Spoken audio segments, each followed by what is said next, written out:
BJP सांसद अनिल बलूनी का बयान सामने आया। उत्तरकाशी में मौसम खराब है। बलूनी ने कहा सेना को भी अलर्ट पर रख दिया गया है। एनडीआरएफ एसडीआरएफ की टीमें लगातार तैनात है और सीएम धाम में भी हालात पर नजर बनाए हुए हैं। तो बीजेपी के सांसद अनिल बलूनी ने बयान दिया, उत्तरकाशी में जो मौसम है वो खराब है और इसको लेकर के लोगों को भी अलर्ट किया गया है, सेना को भी अलर्ट कर दिया गया है। देखिए, बहुत ही पीड़ादायक और बहुत ही दुख देने वाली घटना हुई है और जैसे ही घटना की जानकारी मिली, हमारा जो स्थानीय प्रशासन है वो वहाँ पर रेस्क्यू ऑपरेशन के लिए पहुँच गया और ये जहाँ पर घटना हुई है उसके आसपास हमारी आईटीबीपी, एसएसबी और आर्मी की मौजूदगी भी है। तो सभी लोग तुरंत मोबिलाइज होकर अपना रेस्क्यू ऑपरेशन में लग गए थे। राज्य प्रशासन के द्वारा भी जो समस्त लोग हैं वो उसको ठीक से रेस्क्यू ऑपरेशन वहाँ चल रहा है। भारत सरकार के द्वारा लगातार इसके समन्वय हो रहा है। राज्य सरकार और भारत सरकार मिलकर पूरा ऑपरेशन को कर रही है। माननीय प्रधानमंत्री जी भी इस पूरे जो ऑपरेशन है इसको नज़दीक से देख रहे हैं और माननीय गृह मंत्री जी और माननीय मुख्यमंत्री जी के लगातार संपर्क में भी हैं। माननीय गृह मंत्री जी से अभी हम उत्तराखंड के जो गढ़वाल के सांसद हम तीनों लोग मिले भी थे, तो उनके द्वारा भी बताया गया कि ऑपरेशन को बहुत तेज़ी के साथ क्या युद्ध स्तर पे किया जा रहा है।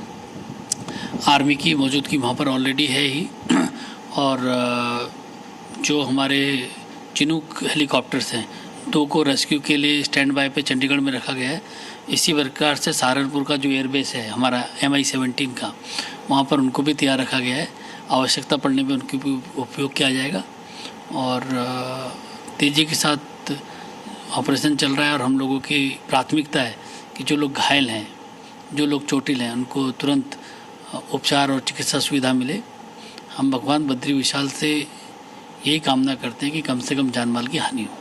तो राहत बचाव में वरिष्ठ अफसरों की ड्यूटी तैनाती कर दी गई है। विशेष पुलिस बल को भी यहां तैनात किया गया। ऑपरेशन में 400 से ज्यादा कर्मचारी मैदान पर डटे हैं, मौके पर डटे हैं। लगातार उम्मीद बाकी है कि जो मलबा है उसमें कुछ सांसें चल रही होंगी और उनको बाहर निकालने के लिए युद्ध स्तर पर रेस्क्यू ऑपरेशंस चल रहे हैं और तमाम IAS ऑफिसर्स को वहां पर तैनात किया जब तक रेस्क्यू ऑपरेशन पूरा नहीं हो जाता।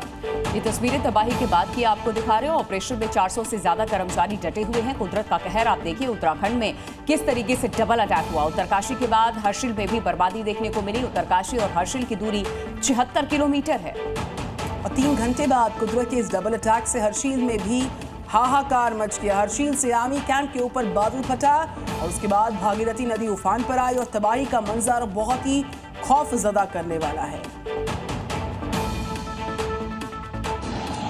क्योंकि पहाड़ों से गिरता मलबा तबाही मचाने वाला है। बादल फटने के बाद के हालात आप देख सकते हैं, कैसे पहाड़ टूटकर नीचे गिरे हैं, अपने साथ मलबे का ढेर ला रहे हैं। सुक्की के नजदीक भी बादल फटने की वजह से तबाही मची है। निचले इलाकों में बाढ़ का खतरा बढ़ गया है। उत्तराखंड में पहाड़ों से बर्बादी बरस रही है और लोगों से सुरक्षित जगहों पर रहने के लिए कहा गया है।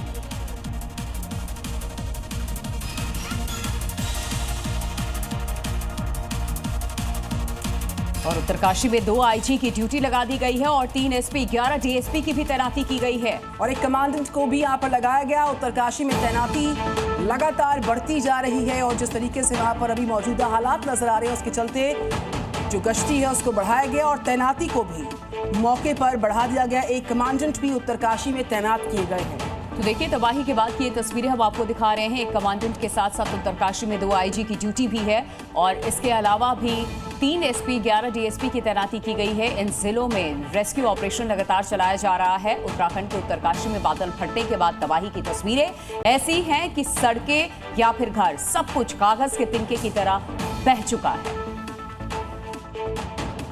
जिसकी वजह से वहां चीख पुकार मच गई, क्योंकि ये तबाही लोगों की जान पर बन आई। उत्तरकाशी में बादल फटने से कई इलाकों में खौफनाक मंजर देखने को मिला। नदियां उफान पर आ गईं, पहाड़ों का मलबा सड़कों पर आ गया। पहाड़ से उतरती नदी को देखकर ऐसा लगा मानो सब कुछ बहा लेने को आमादा हो। ऐसा ही हुआ। नदी की तेज धार में जो कुछ भी आया वो तिनके की तरह बहने लगा, चाहे वो पहाड़ का मलबा हो या फिर पत्थर, सब कुछ नदी अपने साथ बहा ले गई। पानी का सैलाब आते ही लोगों में चीख पुकार मच गई। बादल फटने से उत्तरकाशी में हालात बेकाबू हो चुके हैं। आलम यह है कि सेना को मोर्चा संभालना पड़ रहा है, क्योंकि अभी भी कई लोगों के लापता होने की खबर है। Zee